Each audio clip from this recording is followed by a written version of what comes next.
Hello friends, I am Sameer Nikam. I have cleared RBI Grade B Exam 2018.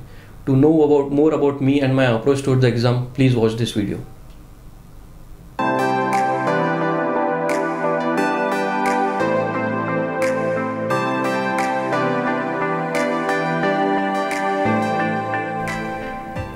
Hi friends, welcome to EduTap. So welcome to the interview with topper series for RBI Grade B 2018. So friends, today we have one of our toppers. It is Mr. Sameer Nikam. So before I begin, introduce him to you, tell you about his marks, I would like to congratulate Sameer on behalf of the entire team of EduTap. Thanks a lot. Welcome. And secondly, thank you so much that you took time out and you're here with us today. My pleasure. Thank you very much. And okay, so what I'll do first, I will tell you his marks, okay, and then I'll tell you a little about him, his background, education qualification, job profile, and then finally it will all be taken over by Sameer. He will tell you about his strategy, right? Right. So firstly about his marks. So in phase 1 he has scored 46.5 out of 80 in general awareness, in reasoning 29 out of 60, in English 23.5 out of 30, in quantitative aptitude it is 12.75 out of 30, and that makes his total to 111.75 out of 200. So you are above the cutoff.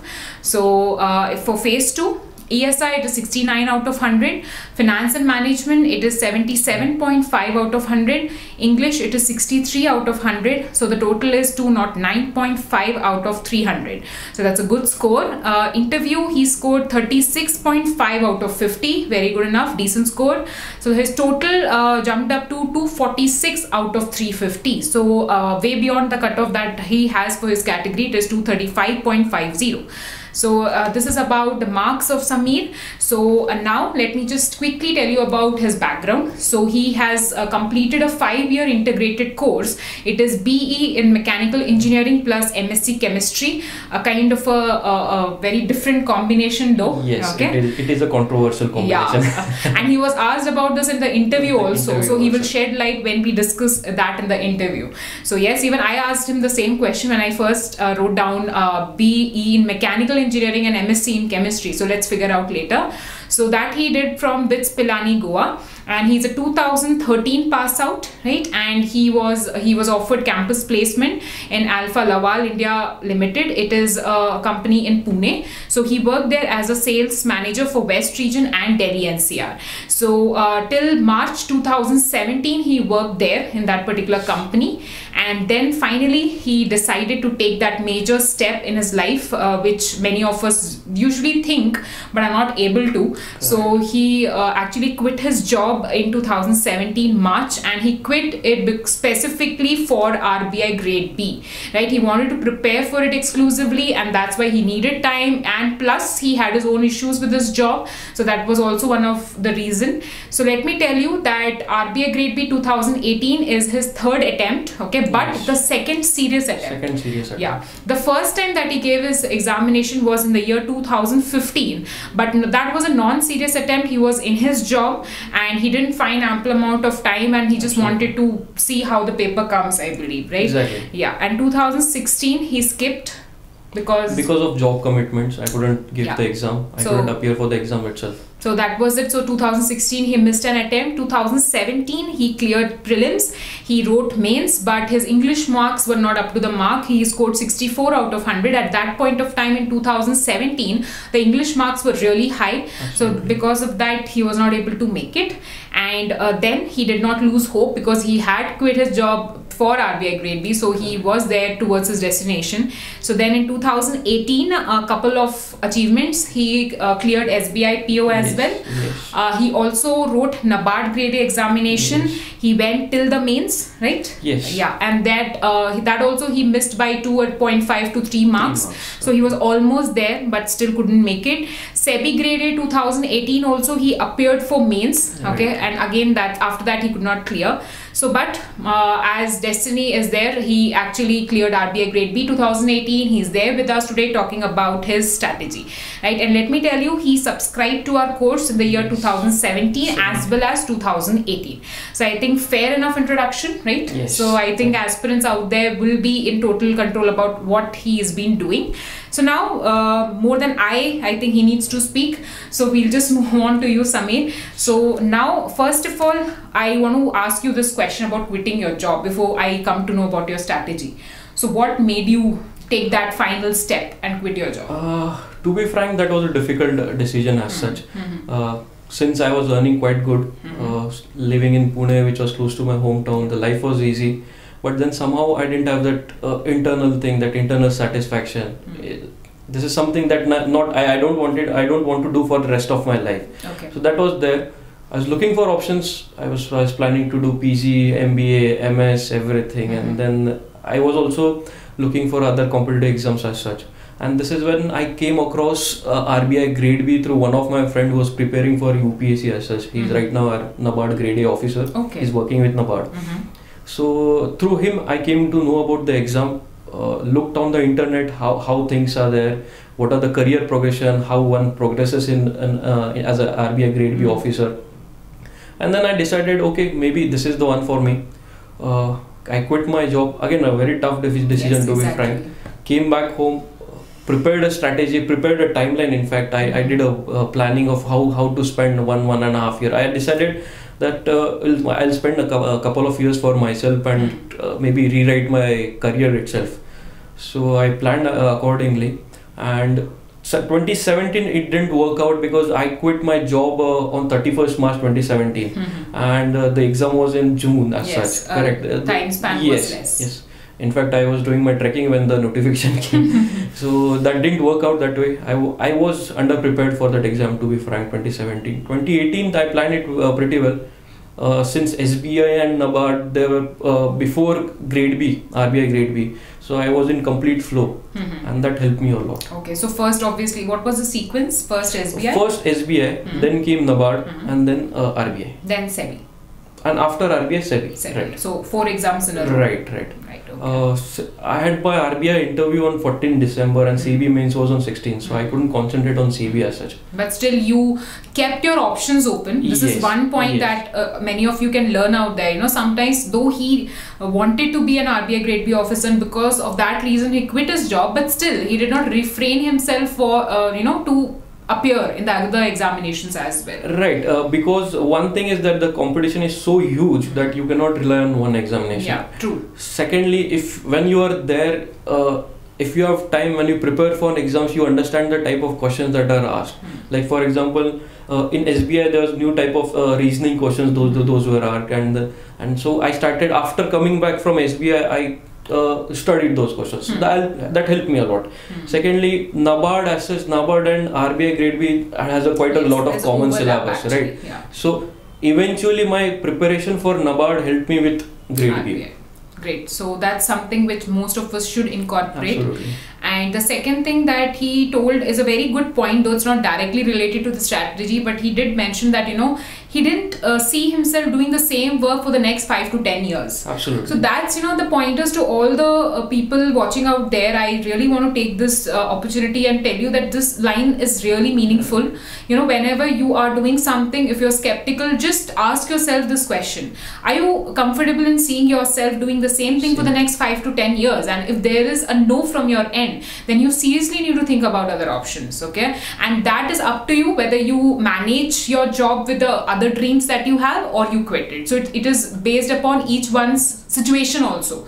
So that also needs to be taken into account. Yes, absolutely. That's an internal thing, I would say. I mean, nobody else can force you to do that thing. Yes. Thankfully, in my case, I didn't have much responsibilities, family responsibility as such. My family was quite supportive with my decision. And I'm glad that things work out. Yes. So according to your situation, act accordingly, take decisions, but never lose hope. Never lose hope. Right? Okay, so now I think we'll move on to the strategy and we'll go back and forth with some of the questions that I would like to ask you. So tell me about your phase 1 strategy and start with the general awareness part. Okay, so we all know that general awareness is for 80 marks and it is one of the most scoring section as such. I mean, above 60 is anyways possible. It's possible, quite possible in general awareness. And if you score good in general awareness and just clear the cutoff with some marks, you can easily clear the final cutoff. So my strategy was I used GK Today extensively for general awareness. That was my primary source. I prepared my own notes. Those notes were quite brief as such, only maybe couple of sentences from each news. And then I used EduTap as my secondary source. Whenever I used to get time, I used to just solve the MCQs as such. General awareness MCQs. So GK Today plus EduTap, that helped me a lot. And what I used to use, I used to revise a lot. I kept one source which is primary, and then I used to revise. So that helped me a lot in retention as such. Secondly, what you prepare for phase 2, for example, if you look at budget, economic survey, and in fact static like GDP, GNP concepts and all that, which you prepare for phase 2 specifically, those things also help you in your phase 1 GA. So I think as an aspirant, what I would like to tell others is concentrate on GA, make sure that you score good enough marks in GA. It is extremely crucial that you score good marks there, and it is possible. There's nothing new. Use standard sources which are available on the internet. Use limited and revise. I think revision is the key here. Yes. So there are a couple of pointers, like he mentioned his primary source, his secondary source, and the revision importance of it specifically. And yes, can you tell me about the coverage of it? Like how many months did you cover? Specifically for grade B, I would say I'd cover for last 3 months. But since as I had given other exams, so I knew things. So I was pretty much okay with the GA part as such. Okay, and the second thing, like I just heard that he said, you know, it's important that when you're preparing for current affairs, do not have a demarcation between phase 1 and phase 2. Exactly. Right? Sometimes there are certain aspirants who stick to, like, you know, I'm preparing for phase 1 GA. So sometimes, you know, there is no clear boundary line between the current affairs when you talk about phase 1 and phase 2. So sometimes when you're studying something for phase 2, you can get that simple concept question in phase 1 GA. And when you're studying for phase 1, you might get the same question in phase 2 also. So study that as current affairs. Do not try to break it down. Yes, there can be certain aspects like maybe sports news or maybe awards that can be exclusive for phase 1. But the portion related to banking and finance as such, one should be flexible. One shouldn't demarcate things like this is for phase 1, this is for phase 2. Phase 2 portion can be used for phase 1, utilized for phase 1 also. As even regarding RBI also, the news, RBI news. Same thing. Exactly, same thing. You might get a question in phase 1 or phase 2, right? Correct. So something, keep these pointers in mind. Absolutely. Yeah. And what about the other sections, reasoning, English and quantitative aptitude? Since I come from the engineering background and I had given my CAT long back, I think in 2013 or something, so I was well versed with the concept as such. So all I needed was speed and accuracy. For that, mocks. I mean, practice makes man and woman perfect as such. So I solved, my target was 15 mocks, 10 EduTap, 5 Ollie board, and then I used to analyze my performance. What I did was I prepared an Excel sheet wherein my personal cutoff for each section was 25% of the marks, the total marks, and then I used to analyze my performance, where I'm lagging behind, what are the section. For example, the paper is for 2 hours. I used to spend somewhere close to 3, almost 3.5 hours for analysis. That helped me a lot. I understood what are my strengths, which sections, which topics should I concentrate on, which topics should I skip. I think that is very important, that one should learn the art of skipping questions. It is not that the questions are difficult, it is that we have to solve within that time period. So one should know which to solve, which not to solve. For example, in reasoning, puzzles I used to keep at the end if I had time. So that because if you get if you could solve the puzzle, you get 5 marks, well and good. If you couldn't, if the puzzle is difficult and if you're not doing good on that day, you spend 8 to 10 minutes and get nothing. So that helped me a lot. Even in DI, I realized that while I was solving that out of 4 questions are easy, one required extensive calculation. So I used to skip that question, simple, and then move on. The other thing that I noticed was for cons especially, one should be quick in maths. For example, one should know tables, squares, perfect squares, and fractions. These should be at the top of your head. I mean, that helps a lot. For example, if you know 1 by 4 is 0.25, 1 by 8 is 0.125. If you know that 1 by 8 is 0.125, if there is a question that 0.125 into 8, you don't have to solve, it's 1. So these strategies help a lot. If you are prepared good, if you are practiced good, I think it's easy to score. And again, what I feel is that when it comes to especially quant is that that section where a lot of people are not able to clear their sectional cutoff. I mean, they clear the final but still they're not clear. So you should be on your feet. If the paper is difficult, make sure that you solve 6, 7, 8 questions and then move on. And if the paper is easy, then maybe you could solve 15, 16 questions and then move on. What I did was I used to solve somewhere around, depends. I mean, if the paper was easy, I used to solve 15 questions, move on, and then last 5 to 10 minutes I used to keep for quant. If I think that my quant cutoff is clear, well and good, I would solve reasoning. If I think that my quant cutoff is dicey, it will not be cleared, I would again move to quant. So that was my strategy. I used to start with GA I used to finish in 8 to 10 minutes. Then move on to quant. Quant 30-35 minutes. Roughly again English 25 minutes, and then last reasoning. 40 minutes for reasoning, and last 5 to 10 minutes roughly for just to analyze if you are able to clear all the cutoffs or not. And then if you are able to clear all the cutoffs, target one section where you feel that you can score good. So a very well planned strategy actually. Like as he mentioned rightly, that if he is giving a mock test for 2 hours, his extra or additional 2 to 3 hours would go in the analysis part. That is very essential, because if you're not analyzing your mock test, there's no use of giving that in the first place.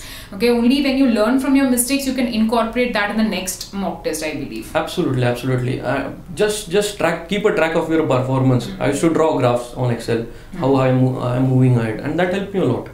And the one point which I really appreciate about that is art of skipping.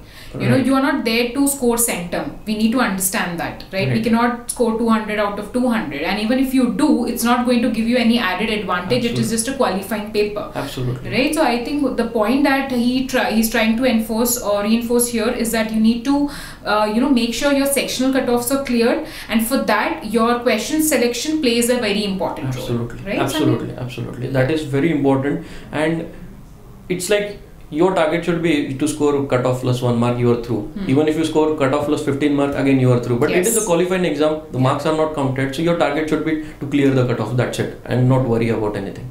And one other point that I liked about what he said is that he kept 25% as a benchmark for himself, for each section. So he set a target and he worked every day to achieve that target, So that goal setting, be it in terms of smaller steps, that also is very important in our preparation. Right. Those were my personal cutoffs. Obviously the cutoffs for exams were quite less than that, obviously. But then it helped me a lot. Yeah, because once you have a number in your mind, you tend to go towards that number. So I think most of you, if you are finding hard that how do we, judge ourselves, how many questions, at least try setting some benchmarks for you. That will help you out, I guess. Right. Okay, so Sameer, apart from whatever you have said, anything you would like to add on to phase 1 in specific? I think one thing is that you should practice a lot. Everyone, at least my personal aim was 15 mock tests. That solve 15 mock tests in last say 20 days before the examination, analyze and then work on it. I think it helped me a lot. The rest of the time you should concentrate on phase 2. Your aim aim should be to just clear phase 1. It is not going to help if you score. I mean, if it's okay if you score, but let's not put more efforts into phase 1. Rather than we should concentrate on phase 2 more. Okay. So that you can qualify that and maximize your scores. Yes. Okay.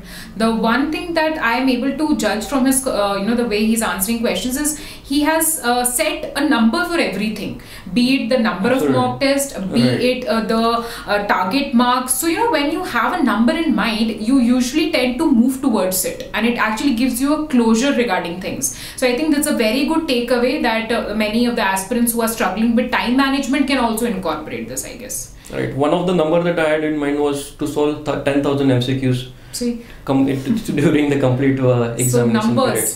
Numbers. So I had this thing in my mind and it helped. Great. That's a good way to go about it.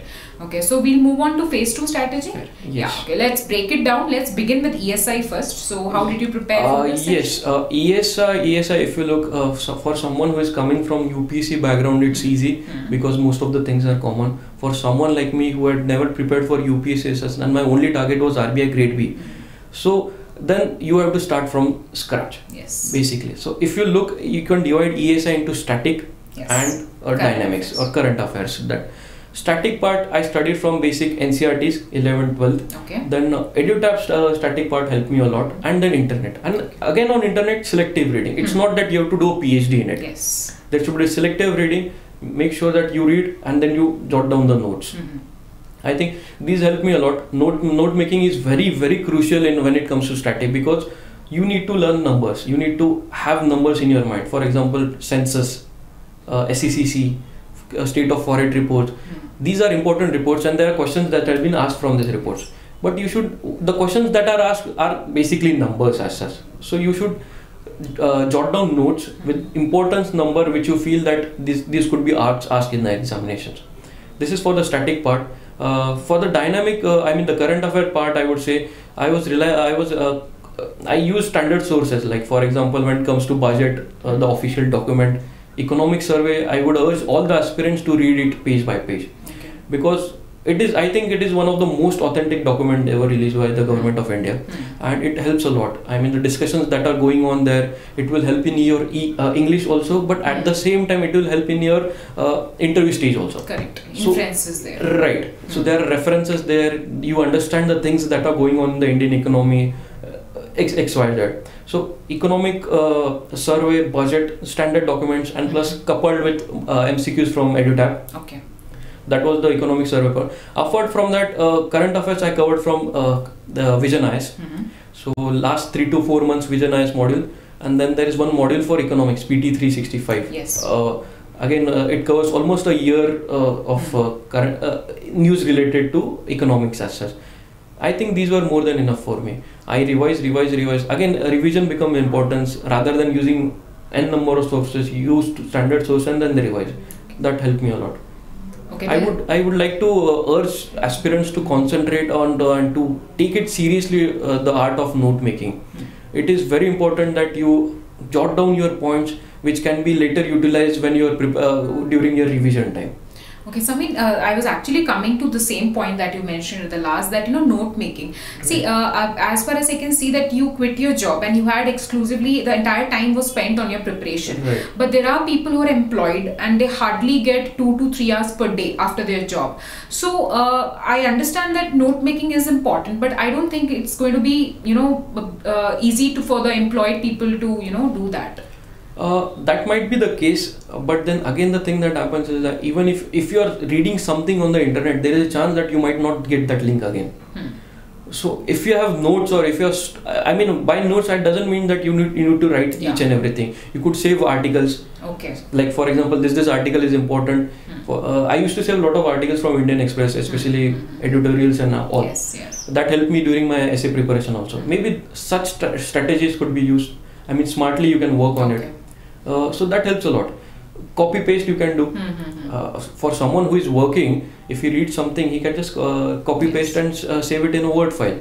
So I think he is not saying that conventional note making which we do in maybe school or colleges, where we just keep writing without even understanding what's happening there. Right. So I think here what he's referring to is somewhere you can work smart, like you can create a folder and you can just keep adding some important pointers there, and wherever you think, okay, this is something which I will forget, so you can take 5 minutes and make sure you write it down in your note. So it's not that complete note making from first line to the last line you need to refer and do. I think that's what he's trying to convey. Right, absolutely right. Yeah. So I think the answer is there for even for those who are employed, because after seeing this they might come up with this question that we are employed, we don't have time. So that is the answer for whatever discussion we have had. In fact, notes save a lot of time during revision. I would say. Maybe at that moment you can spend 5 minutes, maybe later it will be beneficial for you. Absolutely. So that can be taken as a point out here.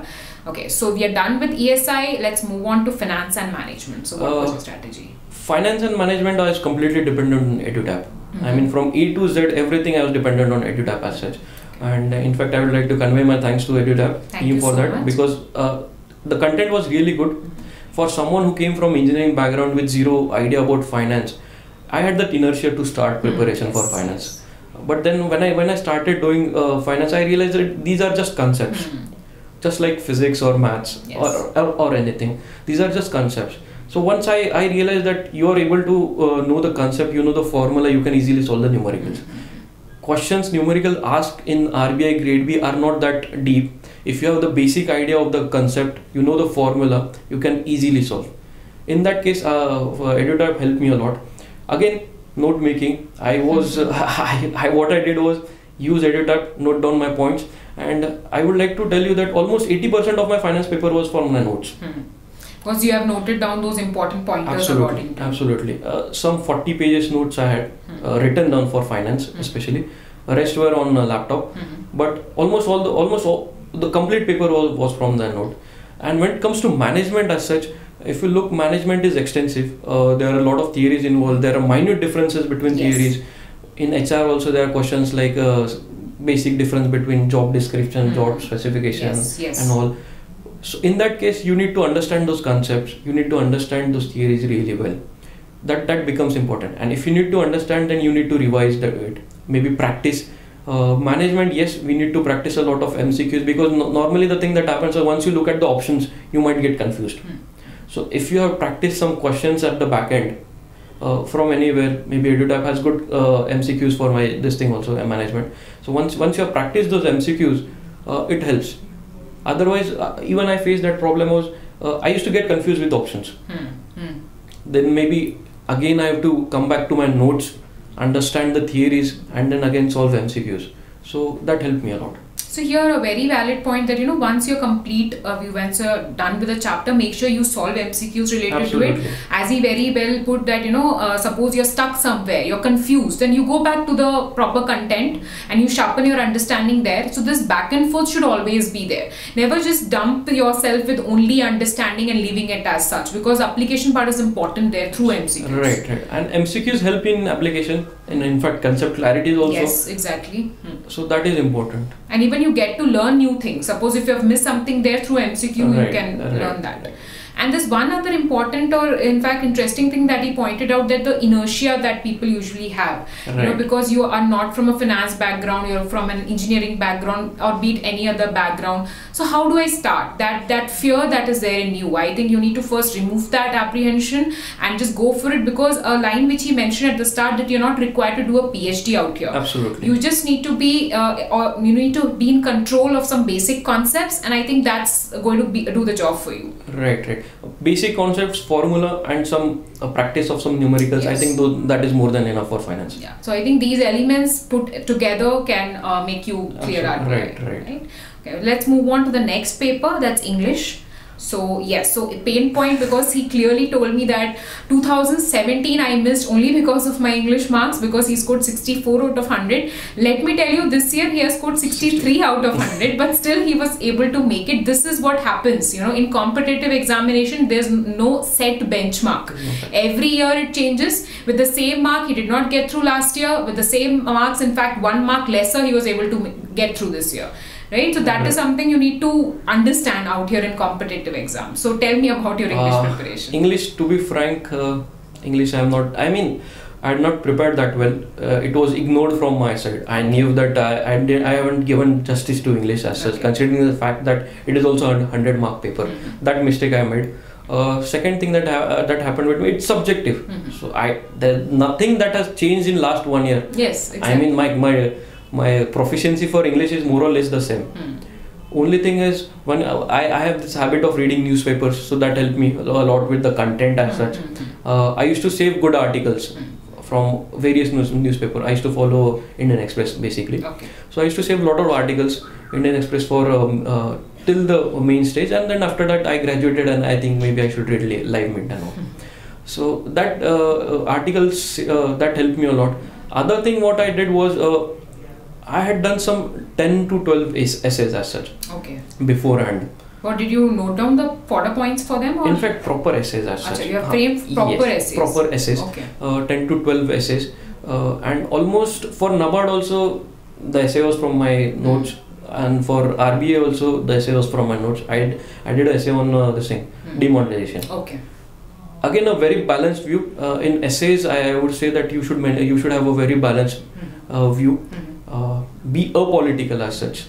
You can criticize or you can praise the government, but do not criticize any political party, or do not endorse views of any political party. I think that is important. Secondly, for Pressy or letter writing, this year we only had Pressy. Yes, we had Pressy only this year. So for that, I just did a basic understanding of how is the format and all, and what you are supposed to do. The 1/3 rule. For Prezi, one should write in your own words. You maximum use your own words and try to convey the gist of the passage as such. For reading comprehension, I used to write again in your own words, Yes. and my answers were quite crisp as such. I mean, 2 sentences, 3 sentences, not more than that. Apart from this, what I would like to urge the aspirants is practice the art of writing, keyboard typing, not writing actually. Yeah, because that's very important. That is very important. Since I worked before, I belong to a corporate background. For me, it was not a problem, but I felt that some aspirants, they had genuine issues with it. Once you write, make sure that you read everything. There are grammatical mistakes that happen, there are spelling mistakes that can happen, so you can correct those things. It is a personal opinion. What I feel is that we should stick to the word limit. For example, 250 words essay. My essay words were 254 or something. So I was within that limit as such. Okay. Might be the case that that helped.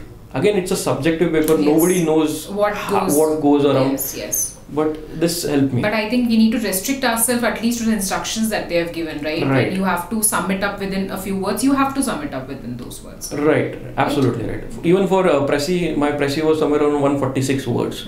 So within the word limits. Okay. So that's something, a pointer. And again, he mentioned very clearly about typing. And thirdly, he said that on a personal front, he could have done better. He could have put in a lot of efforts when you talk about English. So he's suggesting the same to all the aspirants that try and practice and know how to structure an essay, right? Know how to put your thoughts in your own words, and opinion formation is important, but balanced view is equally important, Absolutely. right? The view should be balanced. Yeah.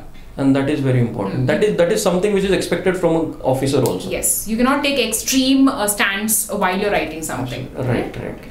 So that's one thing. These pointers you can note down, and specifically for those who are going to give it for the first time, I think this is going to be a real insight, because they have been through the entire process and then they have reached here. So I think they're the best people to let you know what you need to do, right? Okay, so anything apart from whatever we have discussed, on the whole, you would like to say something about your phase 2 strategy? Phase 2 strategy, what I would like to say is use standard sources, as I said earlier, and then revise. Revision becomes the key. Now, if you look, the questions asked are quite, memory based, if I could say. They're factual in nature. Yes. Various questions are factual in nature. In that case, you should know the concept. You should know the figures. And the thing that happened was, especially with current affairs, with ESI paper, in fact, this year, the schemes. There was one scheme from 2004 back, very old scheme. Yes. So Ministry of External Affairs. No flagship scheme. Normally, we all do flagship scheme. It was not there. But at that time, one shouldn't lose hope as such. What I did was, I was just analyzing those questions. I analyzed the passage, the questions, and the options, and then I started analyzing. Okay, this is the question 1. These are the options for question 2, and then started interlinking in that thing. And it helped actually. I scored almost all the questions. I got all the questions right. Okay. So you should be on your feet. You should be flexible with your approach. Expect surprises. I mean, paper setters are there to throw surprises at you. Exactly. But one shouldn't get bogged down by it. True. That is important. Once you figure out something that is totally unexpected, just understand that everyone is going to face the same paper. Absolutely. So I think we can hold on to our nerves in this case, and we need to make sure that we don't lose heart at that point of time. Right. So that's very well put, in fact, and I can just see that, one thing which I figured out in this entire conversation is the proper planning. That aspect is very, very well thought out by Sameer. So I think many of us need to incorporate this in our preparations. Don't take your preparation haywire, Exactly. Set some plans for you, set certain goals. Like he mentioned that when he was about to quit his job, he laid a proper strategy that he told himself he's going to give 1.5 years for his preparation. So these pointers are actually essential for us in our lives, right? So let's move on to the last phase, the interview phase. So you scored 36.5 out of 50, a very good, decent score, in fact. So first of all, how was the experience? Like, what were the areas that they touched upon in your interview? Interview was quite, it was a great experience, to be frank. They started with my academic qualifications, then my job role, then they moved on to HR related questions, and then there were technical questions. So as a whole, it was a complete package. various questions were asked about the interview. And before this interview, RBI interview, I had already given SBI PO interview, NABARD interview I had given, and then a mock test from EduTap also, telephonic interview that. So NABARD, you reached the interview stage, yes, and you missed the final selection by 2.5 yes, and 3 yes. marks. Okay. NABARD, my interview score was 22 out of 25. Okay, great. So as such, one should be very much, I would say that calm-headed when it comes to interview. Basic thing one should know is that first make sure that you know your basics correct. It gives a very wrong impression if you make mistakes in basics. Yeah. It is not expected that you reach an interview stage and then you flunk something or you screw some concept. Secondly, biodata becomes very, very important. I would say I would like to urge all the aspirants that make sure that you write honestly what is there with you. Correct. If you're not experienced, contact someone who is experienced, because if they ask someone something from the biodata and that if you are not able to defend it properly, again a very negative impression is given in front of the board, which is wrong. Yes. If you are able to defend your biodata very well, I think that 60 to 70% of the work is there done there. So I think unless and until you're confident, don't write that first of all. Exactly. Because you'll not be able to justify it in front of the panel members. Right.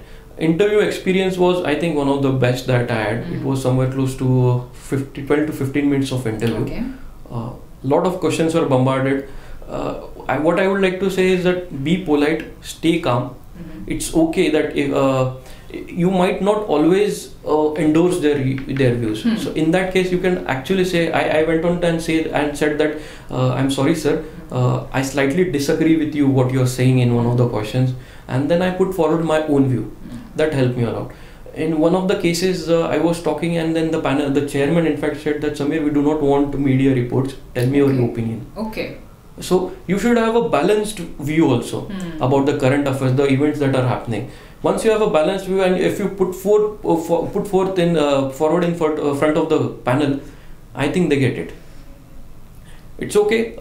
You might agree with their what they are saying. Yes. You might not agree, but you should be polite and you should be honest. If you don't know the answer, smile and say, "Sir, sorry, sir or madam, I'm sorry. I do not have much idea about this thing. Can we move on?"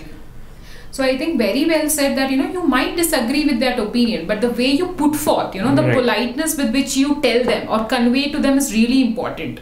And yes, as he told that, were you taken aback when he told that we don't want media reports? Were you for a second like, okay? Yes, to be frank, I was taken aback, but then I just smiled and then I started my own speeches as such. See, that's really important that, in between, if you come to hear these sentences, don't just go into a dark mode and just don't go blank. Right. Okay, it's okay. They might tell you just like that. So you just need to keep your calm, come back and like, okay, sir, maybe sorry, or maybe whatever apt response you can give at that point of time, basically. So see, Sameer didn't, and that's why he's here. And the other thing that I noticed was that the panelists are quite good. They'll push you to the end. I mean, they'll ask in detail, okay, this is this, then move on, then tell us something in detail. After some point of time, you will realize that obviously they have more knowledge than us. Yes. And you can then say, sir, this is what I know, and let's move forward or something. Keep smiling. They will help. The lady member who was sitting in the panel, she helped me a lot. Okay. In fact, so I'm also thankful to her. So great. Maybe she's listening to you. So it's a good experience. Keep your opinions to the point. Don't beat around the bush, basically. Correct. Be to the point. They expect those answers. And if you don't know the answer, this is I don't know. Simple. Fair enough. Fair enough. So, our actually viewers would be really wanting to know what was the answer you gave when they asked you this about your integrated program, like BE in mechanical engineering and MSc in chemistry. So, what was your justification? Right. They asked me, so I explained them about the course, wherein it is a 5-year course, and then we are given a integrated degree as such. The basic aim behind was which they are trying to promote pure sciences as normally the thing that happens ki once you learn pure science, you might get interested, and then people move on to do master's, PhD, or on get into research, and so that was the basic funda. That didn't work with me quite. Then one of the question that they asked me was regarding HR related. Since I came from a technical background, my job experience was technical, so they asked me, you come from a technical background, what is it that RBI would benefit from? And in that case, I had an answer prepared for that. It is, yes, I agree that if you look at my degrees and all, it's all technical, but what I bring on the table, it's more than that. And I explained my previous role where I was working as a sales and marketing manager, my role and how those skills that are developed, though not mentioned on the CV or biodata anywhere, how those skills could be utilized in RBI also. So I think linking is very important. Absolutely. Like you might be from any background, right? But as long as he rightly told that he just gave a justification. See, what maybe on papers, I don't have that particular degree that you might require or you want a person to be from. Right. But still, I carry those skills which you want. And then he linked it to whatever he had done previously in his job, right? Absolutely. So I think that is really, really important. So all of you who are listening, maybe you can just, if you can maybe write some pointers, try to figure out what you have done in your job, what you have done in your study, link it out with the RBI, right. how it will help. How it will. Right? So that justification is important. Right. And one more thing, HR related questions, you should be well prepared beforehand. For example, questions like why RBI? Yes. One cannot just go there and say because RBI offers a great work-life balance. Okay, we all know that. Yes. But it's a downer. You should. What is the reason that you are preparing so hard for this examination? And only the aspirant, he or she himself can answer that question. What is it that motivates me to study so much and then to reach the interview stage? So put forward your views, and that helps. Yeah, that's fair enough. Yes, it should be a genuine, honest answer, nothing more than that. So I think very well put.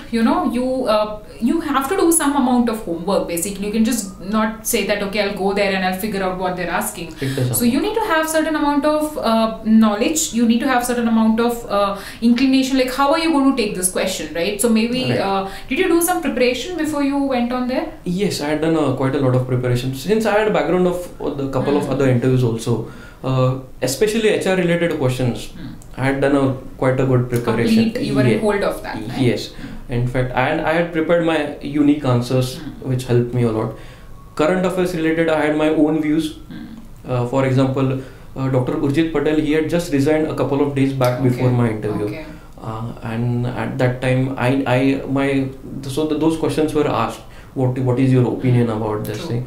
So my stand was autonomy with accountability. Okay.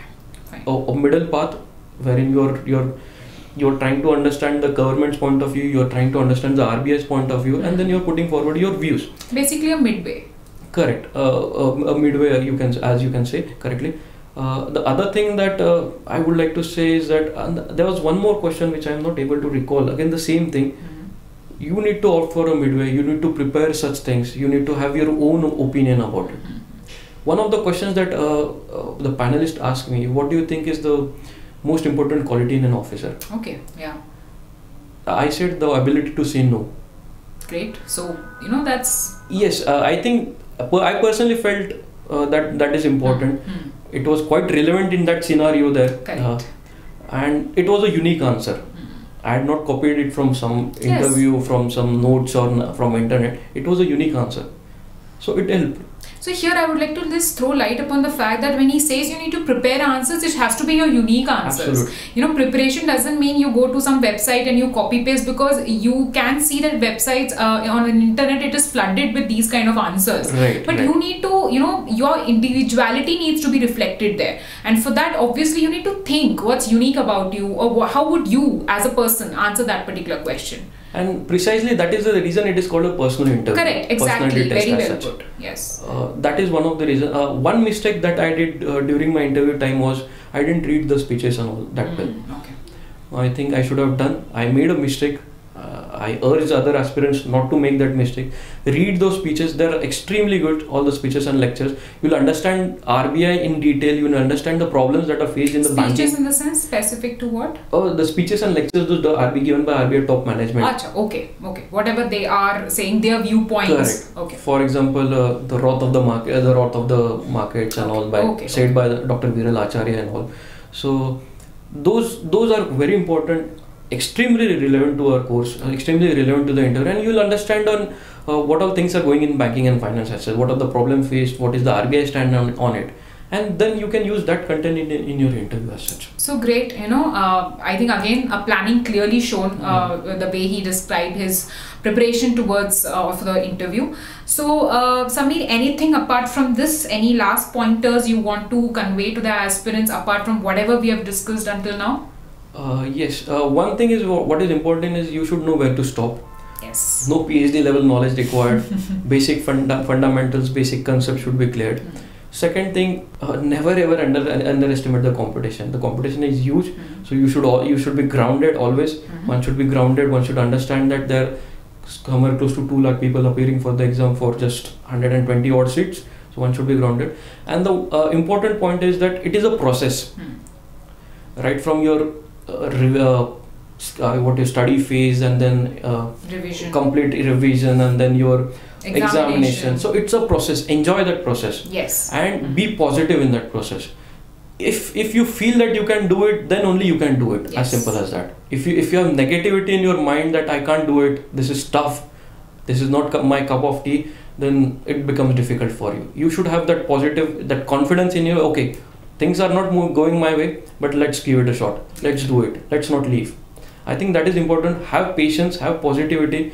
What I used to do was I started meditating, in fact. Okay, that's one of the ways that you can keep calm. Right. That helped me a lot. Some 10 minutes in the morning, not a big deal for all of us.